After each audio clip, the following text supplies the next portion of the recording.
Oke, jadi Mas Rozan ini kalau dari CV-nya ya, kita lihat beliau ini sudah di award dari 5 akhir ini,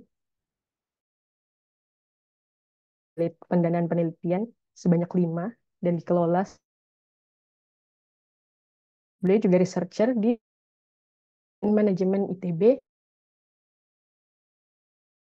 Entrepreneur Development Curriculum Project di Kemenkop KM. Wah, luar biasa Mas Rozan. Oke, kalau begitu boleh. Mari kita dengarkan pemaparan dari Mas Rozan Hanifan. Silakan, Mas. Waktu dan tempat dipersilahkan. Oke, terima kasih banyak Teh Tavi, Teh Aleni for the warm welcome. Terima kasih banyak juga eh, rekan-rekan yang telah meluangkan waktunya di malam Sabtu ini datang ya ke acara ini untuk mendengarkan kisah-kisah dari kami. Oke, ini suaraku kedengeran kan ya Teh Tavi?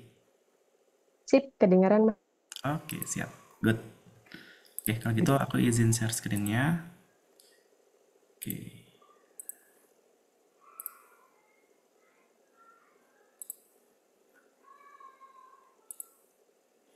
Oke, siap. Oke, bismillahirrahmanirrahim. Assalamualaikum warahmatullahi wabarakatuh. Selamat sore semuanya. Sorry, selamat malam semuanya. Salam kenal, nama saya Razan Hanifan. Di sini saya diamanahi ya oleh tim GRC untuk memberikan materi mengenai workshop strategi efektif untuk mendapatkan research grant. Nah, ini mungkin untuk fotonya masih belum pakai foto saya, soalnya saya belum foto lagi. Jadi mohon dimaklumi ya, rekan-rekan. Oke. Oke, sebelumnya mungkin sebelum kita masuk ke pembahasannya, menurut rekan-rekan, mengapa sih research grant ini menjadi salah satu hal yang penting dan mengapa kita harus mencari research grant dalam perjalanan penelitian kita? Mungkin boleh nih rekan-rekan drop jawabannya ya di kolom chat, nanti aku bacain satu-satu. Oke, aku tunggu ya.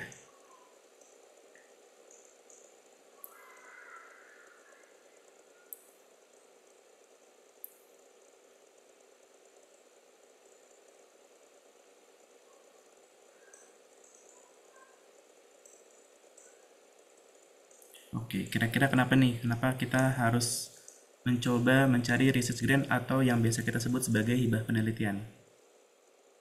Oke.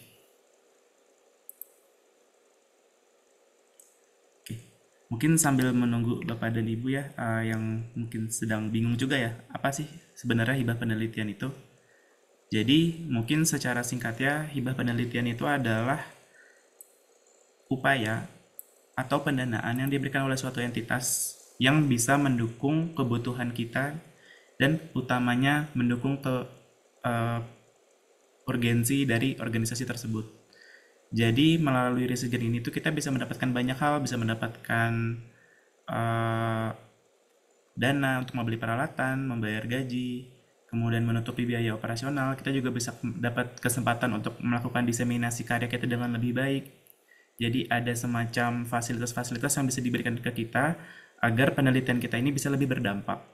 Nah, ini dari Teh Harum nih. Teh Harum menulis agar peneliti dapat fokus dalam penelitian tanpa khawatir dengan biaya penelitian. Nah, iya betul banget. Jadi banyak banget kasus-kasus di luar sana orang yang memiliki ide yang bagus tapi tidak memiliki dananya sehingga ide dia hanya berakhir di dalam laci saja. Jadi dia gak bisa tuh untuk merealisasikan apa sih yang sebenarnya dia mau gitu dalam penelitiannya. Good point banget ke Teh Harum. Nah, dari Teh Nadia ada lagi nih. Did an experimental research back then and the expensive is so damn expensive. Betul. Jadi untuk teman-teman yang mungkin dari bidang natural science ya, terutama yang harus nge-lab, harus ngelakuin eksperimen, atau misalnya harus menyewa narasumber gitu ya, harus mengundang narasumber, itu kan bukan suatu biaya yang murah ya, dan nggak semua orang punya dananya untuk bisa ngelakuin penelitian itu. That's why research ini menjadi sangat penting untuk kita dapatkan. Dan itulah juga mengapa research ini menjadi salah satu bidang yang sangat kompetitif ya untuk kita bisa ngedapetin. Nah, di seminar kali ini mungkin aku akan cerita banyak gimana sih caranya untuk bisa mendapatkan research grant dalam untuk mempermudah penelitian-penelitian kita. Nah, sebelum itu kita harus tahu ada berapa level sih untuk research grant ini dan dari mana aja sih kita bisa dapat hibah atau pendanaan untuk penelitian. Yang pertama, kita bisa ngecek dari level internasional terlebih dahulu. Jadi banyak entitas di luar sana itu yang bisa memberikan kita pendanaan untuk yang level internasional. Ada juga yang level nasional dan yang paling rendah adalah level universitas. Nah, kita coba akan breakdown satu-satu di sini. Baik, untuk yang level internasional ini bisa berasal dari tiga jenis entitas. Yang pertama adalah international organization atau organisasi dunia ya. Misalnya yang paling terkenal itu yang dari United Nations seperti UNESCO, WHO, World Bank, UNICEF, dan lain-lain ya, dan banyak lagi. Dan biasanya United Nations ini kalau misalnya rekan-rekan sering kepoin gitu ya websitenya, terkadang tuh mereka suka ada tuh ngebuka call for paper, call for research, call for proposal. Nah, dari sana tuh kita bisa tahu, oh ternyata di dunia ini tuh atau United Nations ini emang lagi nyari penelitian dengan tema A, B, C, D, E, F, G gitu. Jadi pertama kita bisa dapat dari United Nation. Nanti mungkin aku akan spill beberapa trik-triknya ya untuk bisa mendapatkan grant di United Nation. Nah, yang kedua ada dari research center. Jadi di luar sana itu juga ada banyak banget ya research center. Di Indonesia pun juga sebenarnya ada ya research center.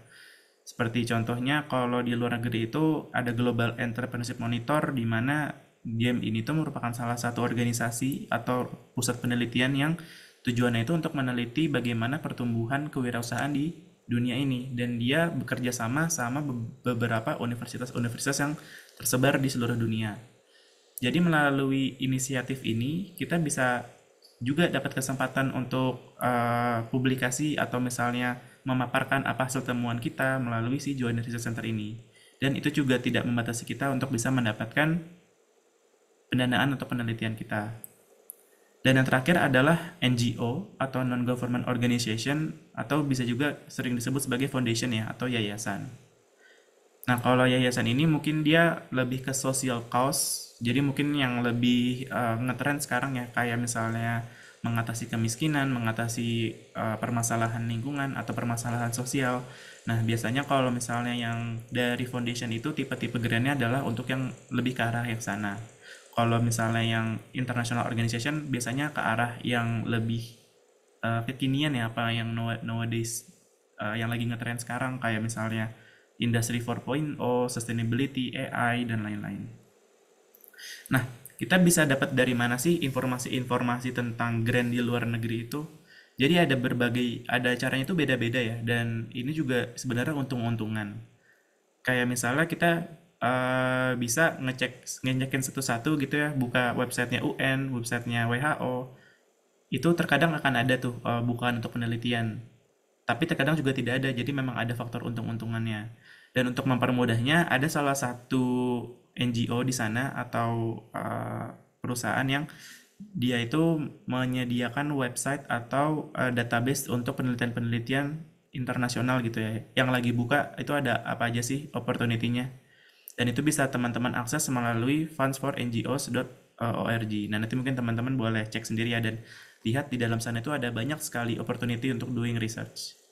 Atau kita juga bisa ngebukain satu-satu ya kayak tadi. Di sini contohnya ini ada dari pemerintah Jepang tentang water environment namanya tuh Kurita versus Research Grant. Ini juga aku dapetnya kemarin dari searching-searching.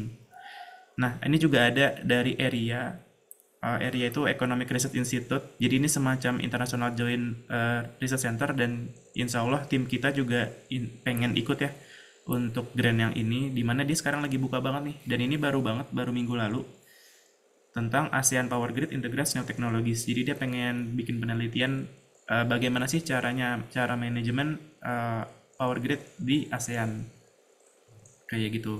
Jadi memang harus trial and error ya ketika kita mencari peluang pendanaan karena nggak semua orang ya bisa ikut gitu. Jadi memang ada beberapa aspek-aspek yang memang harus kita penuhi dulu.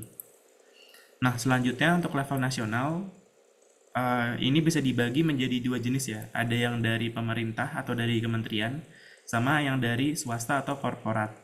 Untuk yang pemerintah ini biasanya paling sering yang mungkin paling familiar ya sama rekan-rekan. Jadi ada Grant Kemendikbudristek, itu yang kalau kita submissionnya mungkin kalau teman-teman tahu lewat website namanya BIMA. Terus ada juga RGBI atau Research Grant Bank Indonesia, ini langsung dari BI Institute. Sama ada juga dari LPS. Jadi baru-baru ini juga LPS sedang ada bukaan call for research. Dan di sini sebenarnya masih banyak lagi ya peluang-peluang pendanaan yang bisa teman-teman cari dari kementerian-kementerian.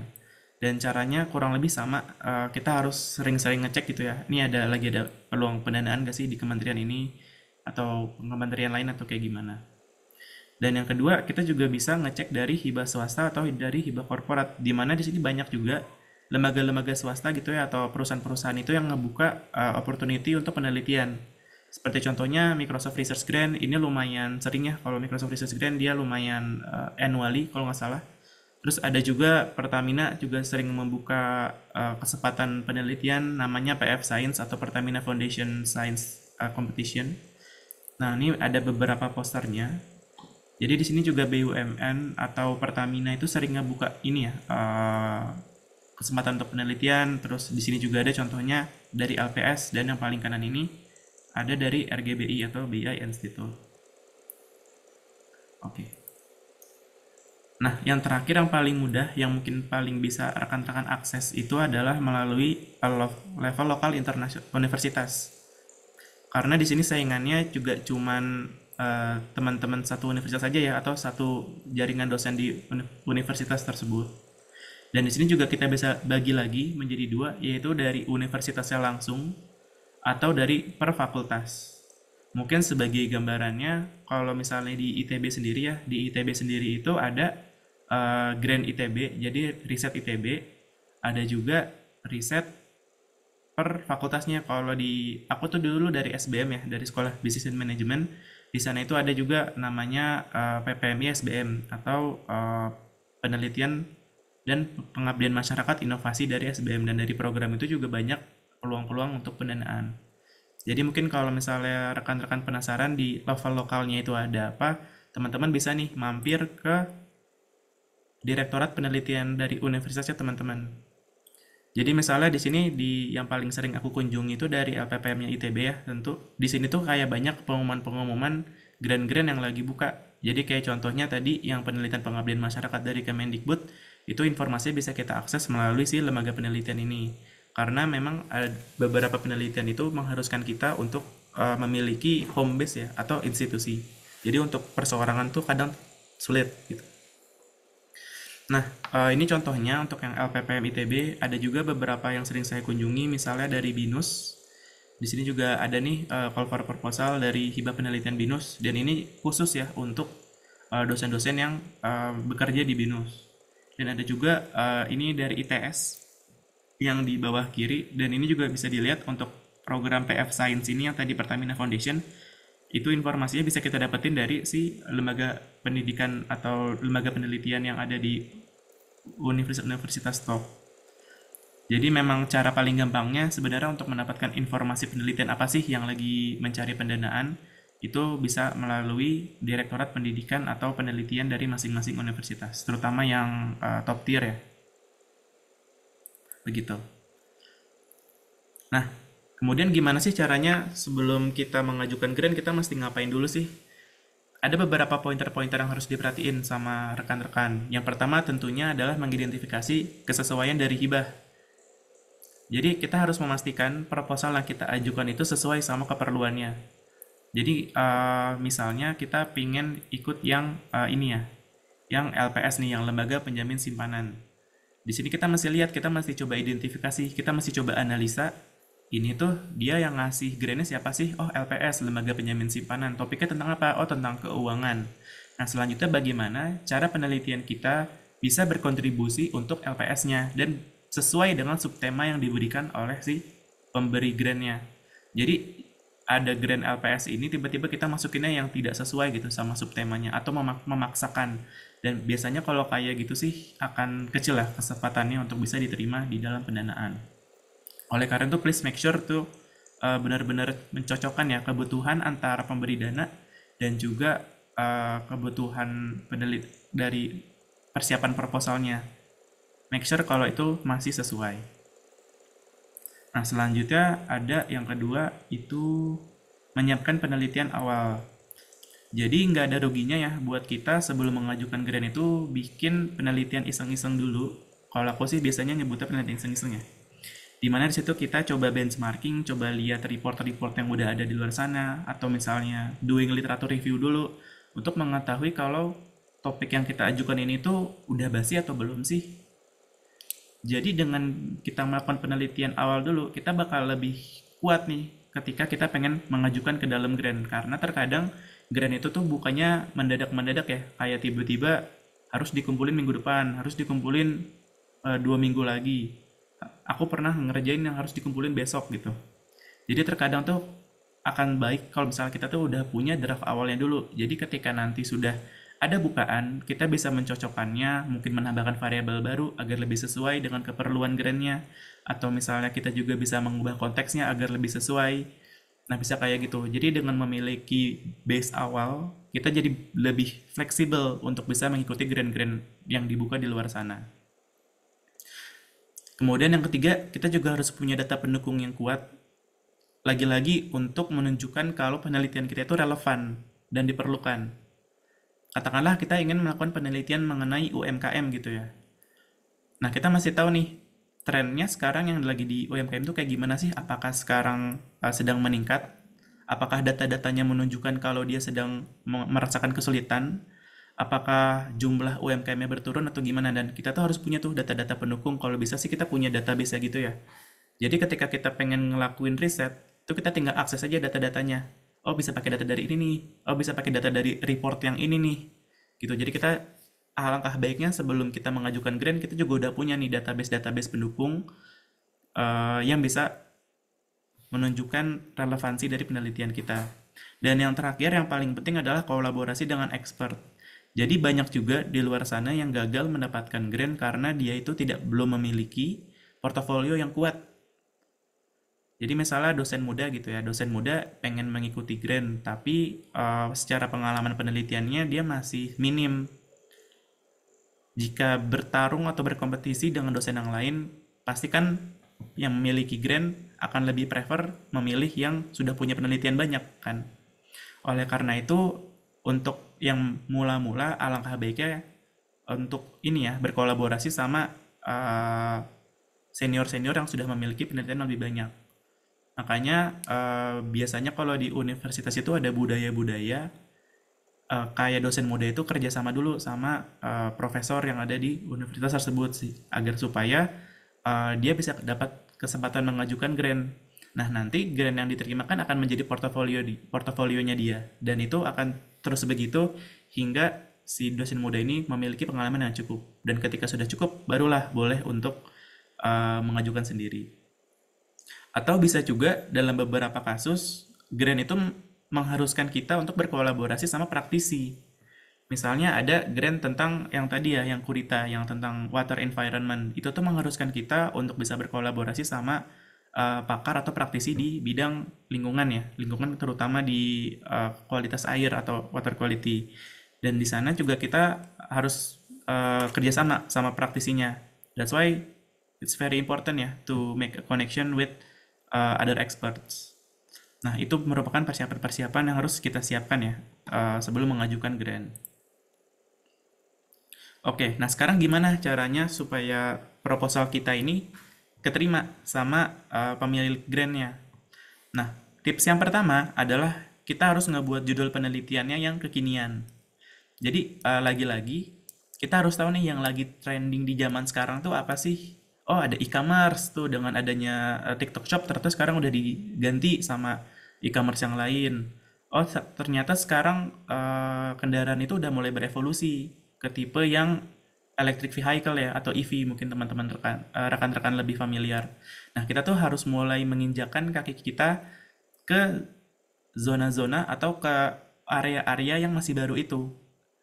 Dengan kita berani melangkahkan kaki kita ke sesuatu yang baru, maka opportunity-nya juga akan meningkat. That's why it's very important untuk ini ya, membuat jurnal penelitiannya kita tambahin satu aja, satu catchphrase yang benar-benar trending gitu. Sustainability, Industry 4.0, electrification, digitalization, dan banyak lagi. Kemudian, tips yang kedua, ketika kita menulis proposal, gunakanlah literatur 5 tahun terakhir.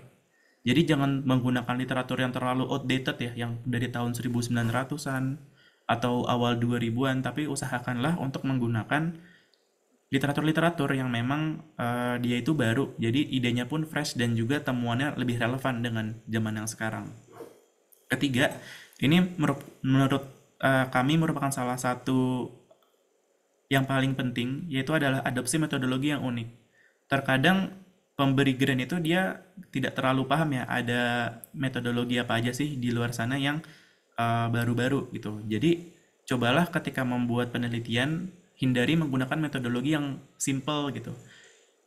Yang aku maksud dengan simple di sini adalah misalnya cuman pure kualitatif atau misalnya cuman pure survei doang. Tapi cobalah dikembangkan menjadi lebih menarik gitu. Di luar sana kan sudah banyak ya metodologi-metodologi terbaru seperti misalnya big data analytics, kemudian ada juga soft system metodologi, system dynamics. Kemudian untuk kuantitatif pun sekarang juga sudah mulai berevolusi ya dengan adanya fuzzy set analysis dan banyak lagi. Nah, nanti kita mungkin bisa ngobrol banyak di sana. Nah, yang keempat juga bisa mulai menjanjikan output yang tinggi. Ini juga merupakan salah satu faktor penentu ketika pemberi grant itu bakal senang kalau misalnya kita bisa janjiin mereka outputnya ada banyak gitu. Jadi gak usah khawatir, coba kita tawarin aja dulu ke mereka, nih Pak, saya pengen mengajukan grant, saya janji nanti outputnya ada paper satu, paper 2, conference satu, conference 2, policy brief. Nah, jadi ketika kita bisa menjanjikan output yang tinggi, tentu saja pemberi grant akan lebih senang ya, akan lebih, oh ya berarti saya milih dia aja nih soalnya nanti output akan banyak sehingga kredibilitas dari perusahaan saya akan meningkat. Nah, namun hati-hati juga untuk tidak terlalu tinggi ya janjinya. Jadi emang harus dibatasin. Kalau kami sih biasanya merekomendasikan setidaknya mengeluarkan satu paper yang terindeks Scopus. Nah, nanti mungkin Teh Agni akan cerita banyak ya cara mendapatkan Scopus. Kemudian kita juga janjikan konferensi internasional, jadi dalam bentuk proceeding. Sama yang terakhir adalah policy brief. Karena lagi-lagi biasanya pemberi grant itu memiliki ini ya, memiliki kepentingan. Misalnya yang memberikan grantnya Pertamina gitu ya, berarti kan Pertamina punya kepentingan tuh di sana agar supaya misalnya lebih efisien gitu. Nah, nanti kita bisa bantu buatkan policy briefnya atau misalnya list of recommendation yang bisa digunakan oleh Pertamina agar lebih sustain. Kayak gitu. Jadi itu juga sangat penting ya untuk menjanjikan output yang akan disukai oleh pemberi grant. Dan yang terakhir adalah kita harus menjustifikasi budget dengan baik. Jadi salah satu masalah juga dalam mengajukan research grant itu adalah membuat budget. Dan ini memang part yang lumayan melelahkan ya. Karena kita as a researcher juga harus memikirkan ini nanti costnya berapa ya ketika kita doing riset ini. Dan ini harus benar-benar dijustifikasi dengan baik.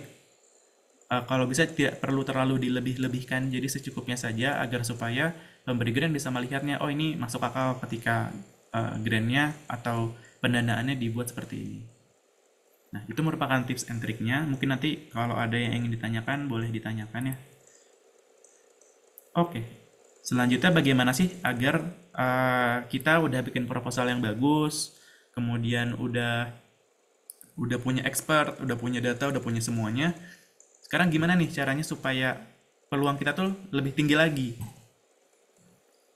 Yang pertama adalah kita harus rajin ya menghadiri workshop dan seminar tentang penulisan hibah. Jadi biasanya pemberi grant itu juga akan memberikan fasilitas coaching ya untuk peserta-pesertanya bila mana diperlukan. Jadi contohnya itu untuk yang research Dikti ya yang dari Kemendikbud, dia tuh kadang suka ada tuh sesi YouTube-nya di mana dia ngejelasin untuk mengikuti penelitian ini tuh harus kayak gimana sih. Nanti juga ada success story-nya dan lain-lain. Nah, jadi sangat penting ya untuk kita bisa berpartisipasi dalam seminar-seminarnya agar lebih familiar sama grantnya. Dan yang kedua adalah memahami pedoman hibah. Jadi biasanya nanti kita di akhir sesi ini kita akan coba bedah ya pedoman-pedoman yang ada dan kita bisa akan melihat kalau itu tuh sangat ribet ya. Kalau boleh jujur, jadi memang tidak terlalu mudah untuk mengikuti grant ini karena requirement-nya pun juga tinggi dan banyak dokumen yang harus diisi. That's why it's very important ya untuk kita benar-benar paham, tahu apa aja sih yang harus disubmit, apa aja sih yang harus dibuat, kayak gitu. Dan yang terakhir adalah berjejaring dengan pemberi hibah. Jadi ini juga salah satu faktor yang penting. Mungkin kalau orang Indonesia nyebutnya ordal ya, orang dalam. Jadi dengan kita mengenali siapa sih pemberi grantnya, kita pernah ada kontak, kita pernah ada diskusi sama dia. Nah, nanti pasti dia akan lebih condong untuk memilih kita dibandingin orang lain. Makanya kalau ada kesempatan mungkin bisa email-email kayak diskusi sama reviewernya. Kira-kira saya pengen mengajukan topik tentang ini nih, menurut Bapak menarik atau enggak ya? Kayak gitu. Seperti itu. Nah, terus don'ts-nya apa aja sih dalam pengajuan research grant? Yang pertama adalah mengabaikan kriteria kelayakan. Jadi seperti yang tadi sudah saya jelaskan di awal ya. Jangan ada proposal tentang biologi, dimasukinnya ke proposal tentang manajemen gitu, atau kebalikannya. Kalau gitu kan malah gak nyambung dan itu malah akan memperjelek nama kita ya sebagai pengusul. Jadi harus hati-hati dan benar-benar harus memperhatikan kriterianya itu apa aja sih yang akan dinilai, apakah faktor literaturnya, apakah faktor kesesuaian dengan topik. Itu harus benar-benar hati-hati dan kita mesti coba make sure kalau memang proposal kita ini layak. Kemudian untuk yang kedua adalah mengirimkan aplikasi yang tidak lengkap. Jadi di dalam research grant itu juga banyak ya dokumen-dokumen yang harus kita siapkan, seperti contohnya persetujuan dari direktorat pendidikannya, atau misalnya persetujuan dari mitranya, atau misalnya surat pernyataan kalau kita merupakan dosen aktif. Jadi banyak dokumentasi-dokumentasi yang perlu kita siapkan dan kita harus make sure kalau itu tuh lengkap. Dan yang ketiga adalah menggunakan jargon atau bahasa yang terlalu teknis. Jadi kalau kita membuat proposal, tapi bahasanya itu terlalu teknikal gitu ya, misalnya proposal tentang penelitian informatika, tapi kita terlalu banyak menggunakan kode-kode atau bahasa-bahasa yang sulit dimengerti. Kita harus paham juga kalau nanti yang mereview ini juga nggak semuanya orang yang mengerti apa yang kita tulis. That's why ini juga penting ya untuk menggunakan bahasa-bahasa yang simple, mudah dimengerti, tapi kekinian gitu, agar lebih menarik atau catchy untuk dibaca oleh reviewer. Dan yang terakhir, kita juga nggak boleh mengabaikan prioritas dari pemberi dana. Kita juga harus memahami bahwa pemberi dana itu memiliki alasan mengapa dia mengeluarkan dana untuk penelitian kita. Mereka juga punya urgensi di sana. Dan kita harus paham apa sebenarnya urgensi mereka dan bagaimana kita bisa berkolaborasi bersama agar tujuan mereka tercapai dan tujuan kita juga tercapai.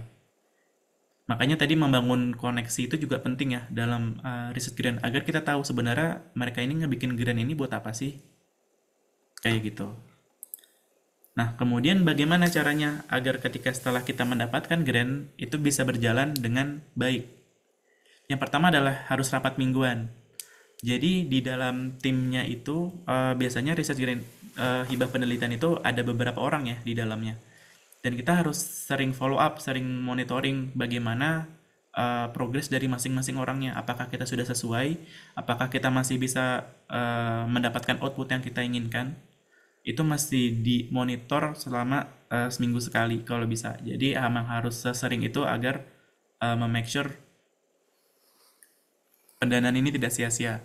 Karena jika kita tidak mencapai output kita selama tahun penelitian kita, itu biasanya nanti akan berimbas buruk ya ke tahun selanjutnya. Bisa saja universitas kita yang akan terdampak, atau bisa juga partner kita yang akan terdampak. Jadi harus di make sure kalau semua orang atau semua pihak dalam penelitian ini itu bisa bekerja dengan baik. Kemudian yang kedua juga adalah memantau anggaran secara rutin. Jadi sistem pembiayaan di setiap grant itu juga beda-beda. Dan kita juga mesti ngecek nih apakah eh, aktivitas kita sudah sesuai dengan anggaran yang kita pertama kali ajukan. Jika tidak sesuai, sangat penting untuk didiskusikan lagi dengan pemberi grant. Jadi kita juga sebenarnya diberikan keleluasaan ya untuk bisa mengubah budget as long as kita masih bisa diskusi sama atau kita ada informasiin ke pemberi grantnya. Dengan begitu akan saling enak ya, jadi sama-sama enak, saling-saling simbiosis. Dan yang ketiga ada dokumentasi seluruh kegiatan. Jadi biasanya nanti di laporan akhir itu akan diminta ya kayak udah rapat berapa kali, kemudian udah kunjungan ke lapangan berapa kali, kemudian jika beli alatnya kayak gimana, itu harus didokumentasikan semuanya dengan rapih. Bahkan bon untuk makan pun, bon untuk rapat pun juga harus didokumentasikan. Banyak orang yang kaget ya pertama kali mendapatkan grant kok ribet banget sih kayak gini. Dan ternyata memang seperti itulah negara kita ya. banyak keperluan-keperluan dokumentasi yang memang kita harus penuhi agar supaya bisa mendapatkan grant tersebut. Dan yang terakhir yang paling utama yaitu kita harus bisa mencapai target output yang kita inginkan berupa publikasi dan juga diseminasi. Kita harus memperhatikan dari awal di mana target publikasi kita, apakah di jurnal A, apakah di jurnal B, apakah kita ingin mendiseminasikan penelitian kita melalui konferensi A atau ingin melalui koran atau gimana, itu juga kita mesti benar-benar perhatiin agar hibah penelitian kita ini menjadi sesuatu yang memiliki output yang jelas atau konkret. Karena kalau cuma progres doang kan pastinya tidak akan disukai oleh reviewer. Nah, mungkin kurang lebih itu yang bisa saya sampaikan. Untuk selanjutnya, ayo kita coba bedah ya satu-satu research grant atau proposal yang panduan yang udah ada. Nah, ini mungkin sebagai gambaran saja. Jadi di sini merupakan buku panduan program dana padanaan 2024 ya. Jadi kalau misalnya teman-teman tahu, ini merupakan salah satu research grant untuk community development ya atau Pengmas. Dimana di sini ada banyak banget keperluan yang harus kita penuhi gitu, dan untuk skemanya pun beda-beda. Ada yang skema kemitraan, ada yang skema hilirisasi inovasi, ada yang skema pengembangan produk, dan itu semuanya kebutuhannya beda-beda. Jadi ini merupakan salah satu contoh proposal yang sangat sulit ya dibuat, dan strukturnya pun juga banyak gitu. Ada 10 dokumen yang harus kita kumpulkan kemarin. Ini ada 10 lampiran. Nah, di sini yang teman-teman harus perhatiin, itu pertama adalah pengen milih skema apa. Apakah kita pengen hilirisasi inovasi atau kita pengen efisiensi tata kelola pemerintahan, itu bisa dipelajari. Kemudian kita juga mesti mempelajari lagi nih, untuk skema yang A ini dia anaknya ada berapa sih, dan bedanya apa untuk yang A1, A2, A3, kayak gitu. Nah, di sini juga ada ininya ya, luaran utama dari masing-masing skemanya. Di sini dia menjabarkannya dengan sangat jelas kalau skema A1 itu bentuknya apa, outputnya, skema A2 apa, sampai ke skema B2 itu kayak gimana. Dan itu nanti harus disesuaikan dengan keperluan atau draft yang sudah kita punya. Nah, ini tadi yang saya sebutkan di awal juga, terkadang dalam suatu grant itu kita harus memiliki mitra ya atau partner. Dan di sini kita juga harus jadi punya partner juga nih supaya kita bisa ikut grant ini. Nah, di sini ada nih kayak persyaratannya. Oh, ternyata harus punya NIDN. Ternyata harus tidak dalam status pembinaan. Menyampaikan kesanggupan. Kemudian untuk mitranya juga punya beberapa persyaratan. Harus punya laporan keuangan, harus punya komitmen dan lain-lain. Jadi memang harus hati-hati ya ketika mengikuti grant, kita harus benar-benar baca ke requirement-nya itu tuh apa-apa aja. Dan di sini juga ada banyak persyaratan administrasi lagi yang dikumpulin. Ada satu surat pernyataan, kemudian biodata, profil, surat pernyataan, dan ini harus disiapin sebelum deadline. Makanya sangat penting ya untuk memiliki draft penelitiannya dulu sebelum kita ikut grant. Nah, untuk tahapan mekanismenya ini bisa dilihat juga dari submit sampai ke penetapan penerima dana. Ini ada banyak banget ya, ada jalurnya lumayan panjang. Dari seleksi administrasi, desk evaluation, terus kemudian ada presentasi, dan kalau misalnya nggak lolos di salah satu tahap aja udah nggak lolos. Dan ini kita juga mesti aware ya sama mekanismenya ini. Terkadang tuh kita pernah ya kayak dapet kita lolos desk evaluation nih, tiba-tiba diminta untuk presentasi besoknya, dan itu baru masuk emailnya kayak jam 5 sore. Kita cuma punya waktu sekitar 10 jam, besoknya tuh kayak jam 10 pagi gitu, agar supaya untuk menyiapin proposalnya dan lain-lain. Nah, makanya kita mesti aware juga ya ketika kita lagi mengikuti grant, kita masih sering monitoring ini kita udah diterima atau belum. Seperti itu.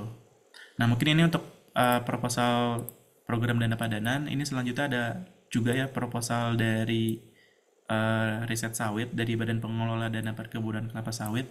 Di sini juga sama ya, ada banyak skema. Di sini ada skema untuk bioenergi, skema untuk biomaterial oleokimia, ada juga yang ke manajemennya ya, sosial ekonomi manajemen, bisnis pasar dan TIK. Dan di sini juga beda-beda requirement-nya atau output-nya. Untuk ketentuannya pun juga beda-beda. Jadi yang ingin saya tekankan di sini adalah semua grant itu beda dari segi persyaratan, dari segi output, karena semua lembaga itu juga punya kepentingannya sendiri-sendiri. That's why kita sebagai orang yang mengajukan harus bisa beradaptasi sama perubahan-perubahan ini. kayak gitu. Dan ini juga sama ya, dia punya mekanisme pengajuan usulan penelitiannya, dan kita harus sering ngecek ya apakah ini kita udah di tahap mana, apakah kita dikasih presentasi atau kita dikembalikan. Itu kita mesti regular di checking. Untuk format proposalnya juga beda-beda. Jadi di sini ada formatnya bab 1 sampai bab 5. Nanti juga ada grant yang formatnya itu kayak paper gitu ya. Jadi cuman 5 halaman. Intinya adalah semuanya beda. That's why kita harus benar-benar siap, kita harus punya tim, kita harus punya pegangan teman, expert dan lain-lain agar bisa mempermudah kita mengikuti grant-grant yang ada di luar sana. Nah, ini mungkin terakhir dari Dikti ya, dari ini yang paling terkenal, mungkin rekan-rekan sering dengar ya. Ini merupakan salah satu yang paling kompetitif karena pendaftarnya itu kalau nggak salah bisa nyampe ribuan dan yang dapat tuh cuman kayak ratusan gitu. That's why lagi-lagi kita harus mempersiapkan sebaik-baiknya ya ketika mengikuti research grant. Alangkah baiknya bisa menyiapkan 3 bulan sebelum atau 6 bulan sebelum. Gak apa-apa, mulai dari menyiapkan literatur reviewnya dulu, mengoleksi datanya. Jadi ketika udah ada pengumuman ada grant baru, kita bisa langsung nih menyesuaikan. Oh ternyata Dikti sekarang keperluannya tentang ekonomi hijau. Oh ternyata sekarang ada riset tentang riset sawit. Kita bisa ikut yang mana nih dari draft yang udah kita punya? Oh kita bisa ikut yang bagian biologinya. Oh kita bisa ikut yang bagian kimianya dan seterusnya. Nah, mungkin akhir kata sekian dari saya. Mohon maaf jika ada salah kata atau ketidakjelasan. Barangkali ada yang ingin ditanyakan. Ayo kita diskusi setelah, di Q&A-nya nanti ya. Oke, kalau gitu sekian dari saya. Terima kasih banyak.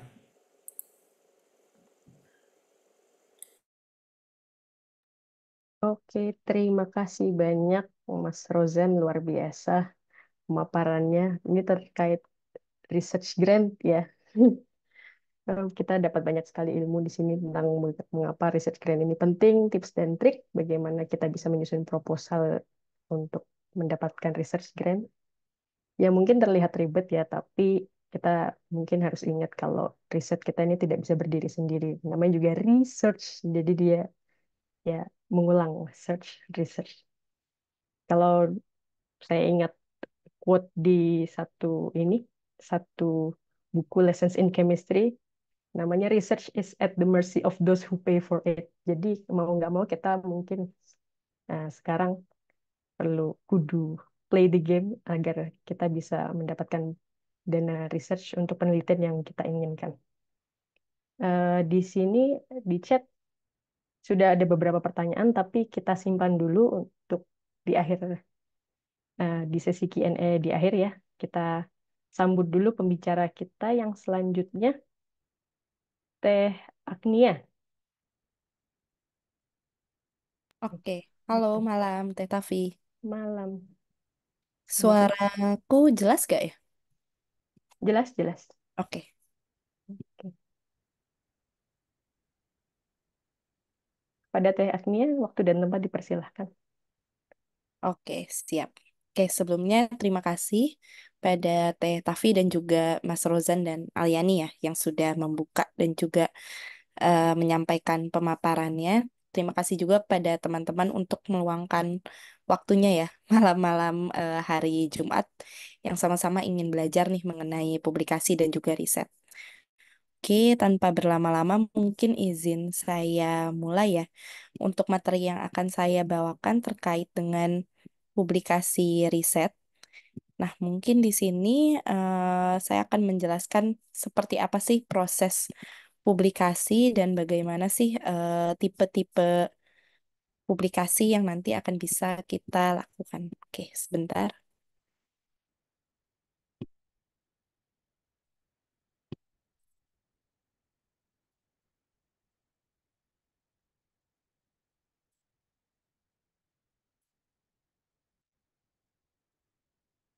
Oke, oke, selamat pagi. Selamat malam, sorry. Selamat malam. Nah, mungkin izin saya mulai ya. Oke, jadi untuk malam ini kita akan melihat ya, apa sih research, bagaimana sih outline dari research, bagaimana kita bisa melakukan literatur review, dan jenis metodologi yang nanti akan kita pakai, serta hingga mencari jurnal sampai bisa disubmit ya. Nah, semoga malam ini bisa memberikan sedikit gambaran setidaknya bagi teman-teman untuk publikasi. Oke, jadi yang pertama adalah bagaimana sih kita bisa melakukan literatur review. Nah, literatur review ini menjadi salah satu komponen yang penting. Memang munculnya untuk literatur review itu biasanya memang hanya di bab 2 ya sebetulnya. Tapi literatur review ini bisa kita pakai juga untuk bagian discussion, bahkan sampai menemukan novelty dari penelitian kita sendiri. Nah, untuk literatur review yang biasa kita pakai, biasanya paling sering adalah melalui Google Scholar, lalu ada juga Web of Science, ProQuest, dan juga Scopus.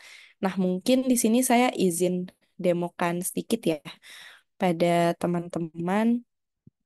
Oke, untuk cara melakukan literatur review dan juga cara mencari paper yang tepat. Oke, nah biasanya yang paling mudah itu kita, terutama saya ya, itu biasanya memakai Google Scholar.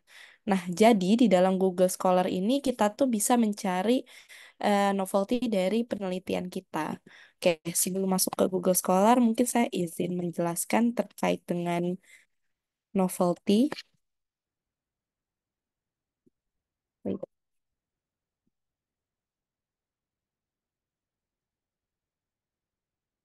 Oke, nah mungkin di sini sudah terlihat ya. Nah, jadi jenis-jenis penelitian itu memang kita harus memiliki keterbaruan. Nah, keterbaruan itu bisa kita peroleh melalui literatur review.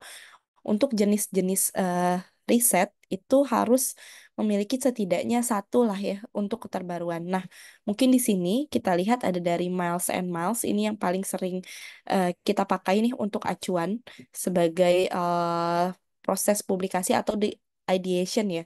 Untuk pertama kali kita melakukan drafting. Nah, yang pertama adalah evidence gap, lalu ada juga knowledge gap, practical knowledge gap, methodological gap, empirical gap, theoretical gap, dan juga population gap. Nah, kenapa sih kita harus tahu? Supaya kita bisa tahu nih bagaimana positioning kita dan bagaimana sih penelitian kita bisa melengkapi penelitian yang lain gitu. Nah, dalam artian di sini melengkapi itu sejauh apa sih atau harus luas apa? Sebetulnya tidak harus terlalu luas ya atau tidak harus terlalu masif untuk hasil penelitian itu bisa dipublikasi di Scopus, tapi setidaknya kita bisa memberikan salah satu sumbangsih dari penelitian kita. Nah, biasanya kalau untuk Scopus itu kan merupakan salah satu indeks yang paling tinggi ya, Bapak Ibu.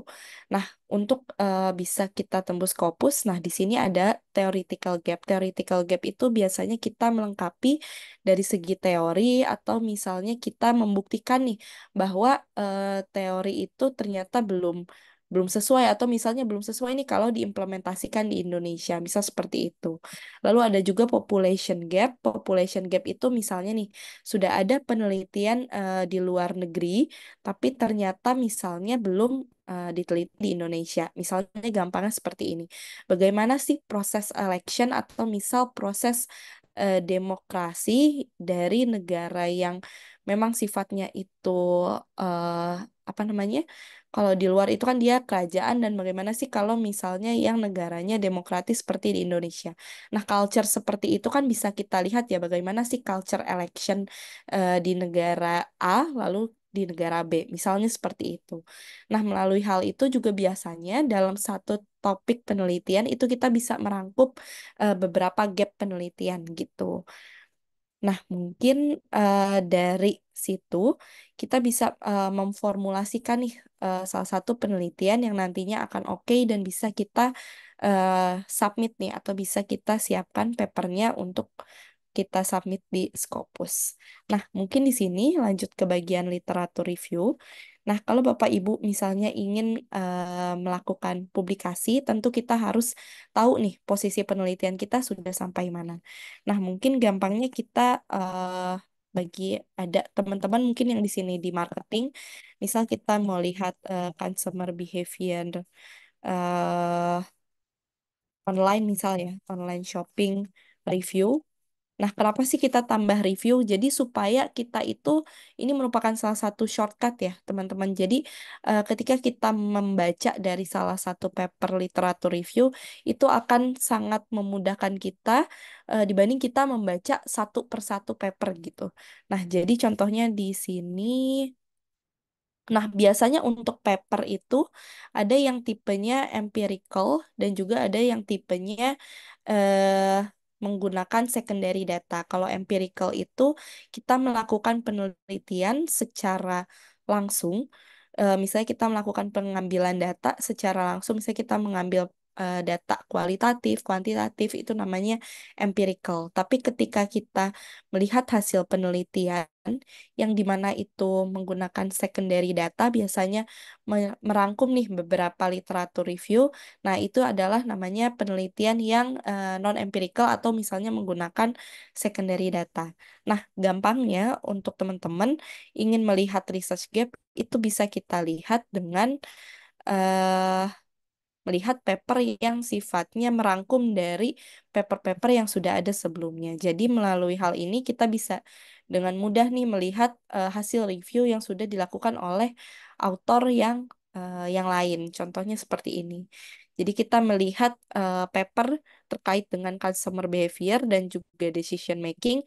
Kita tinggal membaca aja nih dari satu paper, oh ternyata dia sudah mereview nih paper yang sifatnya cukup banyak 52 paper. Jadi cukup memudahkan kita untuk kita tahu nih insight-insight dari beberapa paper. Mungkin kalau kita bicarain numbers untuk tahap awal kita baca sekitar 5 sampai 10 paper untuk paper review itu udah cukup ngelotok dan kita bisa eh, decision sih kira-kira research gap itu kita sampai mana. Dan enaknya lagi kalau untuk paper review seperti ini itu bisa dengan mudah kita melihat ya future research direction-nya itu seperti apa.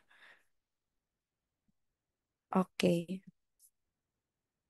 Nah, misalnya seperti ini, ketika kita melakukan literatur review, itu pasti ada di akhir future research direction. Nah, dari future research direction ini, biasanya peneliti sebelumnya itu memberitahu nih kepada kita, oh bahwa ada scarcity terkait dengan riset untuk melihat adanya interaksi terkait dengan online decision making. Maksudnya apa sih di sini?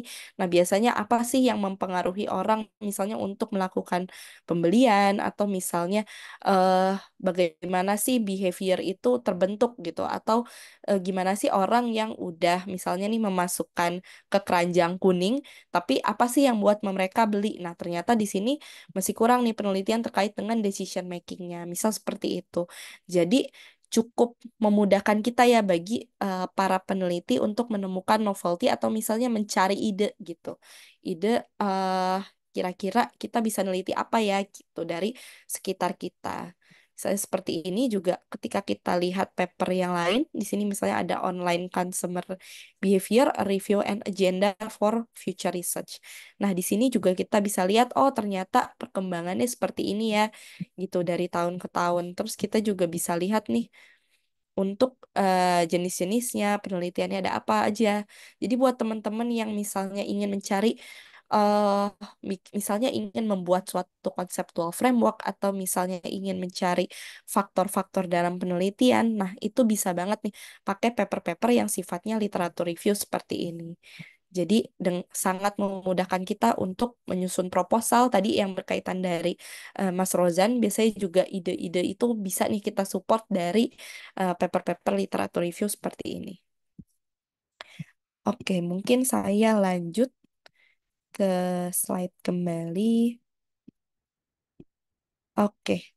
Nah, di sini juga ada Scopus, ProQuest, dan juga Web of Science, tapi biasanya memang untuk tiga portal ini berbayar ya, gitu. Nah, untuk Google Scholar biasanya banyak yang free, dan kalau misalnya ada teman-teman yang butuh nih misalnya jurnal-jurnal artikel secara gratis, itu ada di Skyhub biasanya. Skyhub itu jadi kurang lebih seperti ini, sebentar.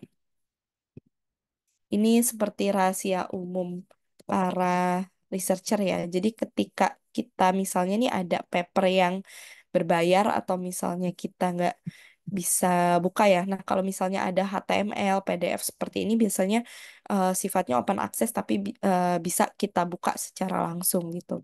Nah, tapi kalau misalnya sifatnya artikelnya itu kelok atau misalnya nggak bisa dibaca karena berbayar, nah itu kita bisa masukin kurang lebih, ini contoh aja ya.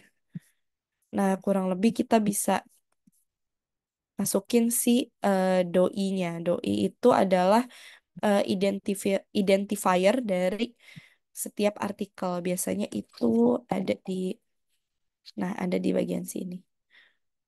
Nah, biasanya di bagian sini kita masukin lalu nanti akan terbuka. Jadi ini seperti kayak cracker gitu sih, kayak cracker nanti untuk ngebuka paper-paper yang eh, nggak bisa dibuka gitu. Mungkin sebagian teman-teman atau sebagian besar udah mengetahui ya. Oke. Nah, lalu di sini juga ada penggunaan AI, di mana di sini bisa sangat memudahkan kita ya untuk melakukan literatur review. Nah, sebetulnya kalau yang paling enak itu saya biasanya pakai konsensus. Teman-teman, mungkin saya mau share sedikit. Oke, jadi kalau literatur review, teman-teman jangan pernah pakai chat GPT ya, karena chat GPT itu dia biasanya fake atau misalnya linknya itu nggak sesuai lah. Tapi kalau misalnya di konsensus ini kita bisa langsung nih akses ke papernya itu sendiri gitu. Contohnya misalnya masih sama ya kita lihat pakai consumer behavior in online, misal seperti ini.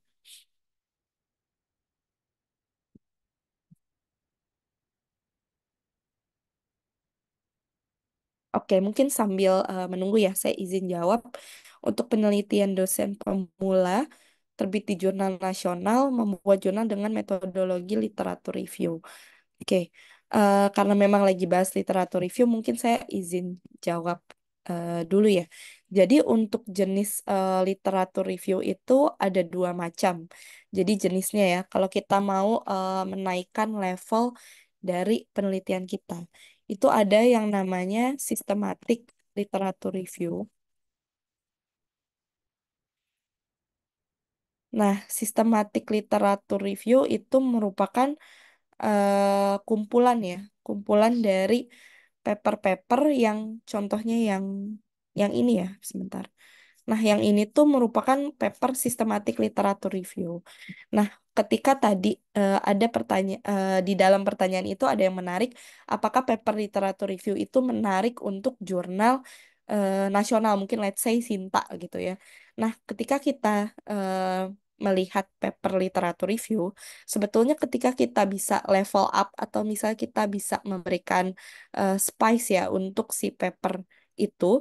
Nah, sebetulnya paper literatur review itu bisa loh masuk Scopus. Bahkan beberapa literatur review itu eh ada juga dan bukan ada ya bahkan banyak gitu di Scopus. Mungkin ini saya mau membuktikan ya bahwa paper literatur review itu dia bisa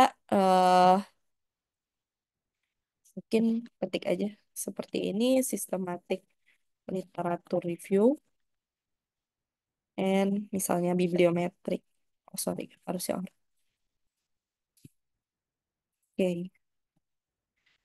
Nah, jadi kalau misalnya kita kekurangan data nih, karena memang pengambilan data itu kan memakan waktu ya, gitu. Jadi memang eh, penggunaan paper-paper atau misalnya membentuk paper literatur review itu akan sangat memudahkan, gitu. Nah, ternyata ada 90.803 gitu. Jadi ini membuktikan bahwa paper-paper yang sifatnya sistematik literatur review atau bibliometrik itu bisa loh di Scopus, tapi ada ketentuannya gitu. Ketika kita ingin melakukan literatur review, contohnya sistematik literatur review itu sangat identik dengan yang namanya, sorry, Prisma Systematic Review.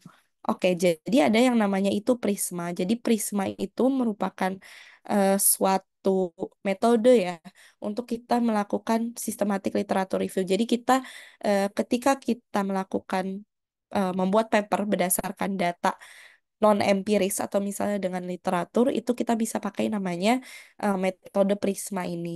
Nah, metode Prisma ini biasanya bisa diterapkan di salah satu portal yaitu di Scopus. Nah, contohnya seperti ini. Jadi misalnya kita mau nge-review consumer behavior and online misalnya,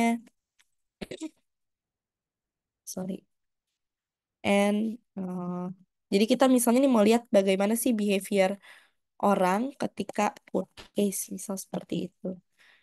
Nah, ternyata ada 2.600 paper gitu dan ini banyak banget. Mungkin kita bisa tambahin N.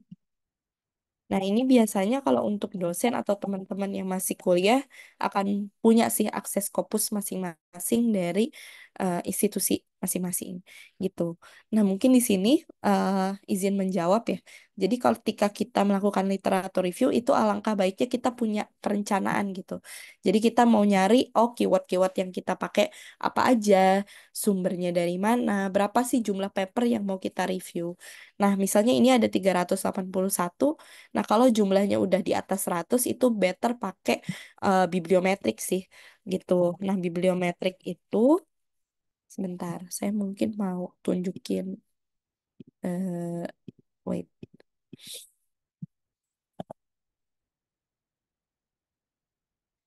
Oke, ini juga merupakan salah satu paper ya jenisnya untuk yang tidak menggunakan data empiris atau tidak melakukan pengambilan data langsung.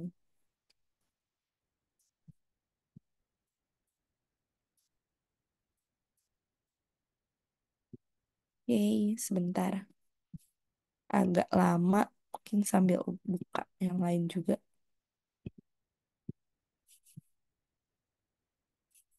Ah, oke. Nah, terlihat ya. Nah, di sini misalnya nih, bibliometric analysis of scholarly production. Nah, how great is the impact? Misal seperti ini. Nah, dari paper-paper yang ditemukan, itu bisa loh kita bikin pemetaannya. Jadi kita lihat nih bagaimana sih perkembangan. Jadi bukan cuman literatur review biasa, hanya pemaparan aja, tapi kita bisa deep dive nih untuk penelitian apa sih yang nanti bisa kita angkat gitu.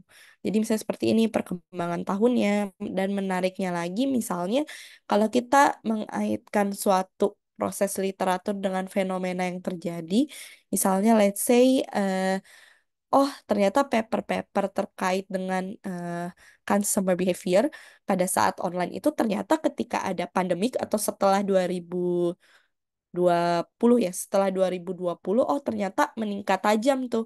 Nah, kira-kira ada fenomena apa sih? Nah, itulah peran kita sebagai researcher ya. Jadi kita bisa tahu sih gitu kira-kira ada fenomena A, oh ternyata memicu ini gitu. Atau misalnya eh, bagi yang penelitiannya di koper ya misal di atau di mineral nih misalnya harga emas naik dia ada event apa sih gitu misalnya apakah ada implikasi dari luar negeri ada implikasi dari US atau misalnya ada event apa sih kenapa tiba-tiba jumlahnya naik misal kayak gitu nah di situ juga bisa kita cek gitu di situ. Nah, jadi proses review itu bisa lebih dalam gitu. Jadi nggak cuman tahu topiknya, kita bisa tahu jumlahnya, kita bisa tahu juga pemetaannya ada apa aja gitu. Sampai akhirnya itu nanti biasanya akan menghasilkan ini sih apa namanya future recommendation gitu, future research recommendationnya nanti akan seperti apa. Nah, ini yang bibliometrik. Jadi dia memetakan antar autor, terus dia memetakan juga negaranya. Nah, negara ini menjadi menarik. Jadi kayak misalnya, oh ketika kita bahas sustainability, misal seperti itu, bahwa di negara-negara Europe itu jauh loh lebih banyak jumlah penelitiannya. Tapi kita bisa lihat nih, oh ternyata di Indonesia misalnya dikit gitu. Nah, itu kenapa sih misal seperti itu? Nah, itu tuh menarik banget gitu untuk dibahas. Oke, mungkin seperti ini insya Allah menjawab ya gitu. Nah, kalau masalah di Sinta itu biasanya akan lebih mudah lagi sih. Kayak jangankan eh, apa sih Scopus aja bisa terima, berarti apalagi yang ranking di bawahnya gitu, Sinta atau misalnya indeks internasional ini gitu. Oke. Oke, kita lanjut ya ke AI. Nah, di sini contohnya terkait dengan customer behavior in online. Nah, di sini, oke, oke, sama-sama, Kak. Oke, di sini ada customer behavior in online. Nah, kita bisa lihat nih, kira-kira penelitian setelah lagi sebelumnya, itu kira-kira bahas apa aja ya gitu. Nah, di sini tuh menarik banget. Kenapa? Karena dia juga nandain nih, teman-teman, gitu. Jadi, mana sih paper yang sifatnya systematic review, mana yang ternyata disitasi paling banyak. Jadi, ini kayak apa ya, kayak pakai Scopus tapi versi gratis. Terus bahkan kita bisa lihat nih rangkumannya gitu. Jadi jauh lebih memudahkan kita sih buat yang mau belajar topik tersebut gitu. Nah, jadi di konsensus ini cukup enak, bahkan bisa dibilang sangat enak karena ini bisa membantu banget untuk kita literatur review. Nah, di sini juga ada beberapa yang langsung ada PDF yang teman-teman. Jadi eh, enak banget ya gitu. Dan oke, ini contohnya langsung ke download juga.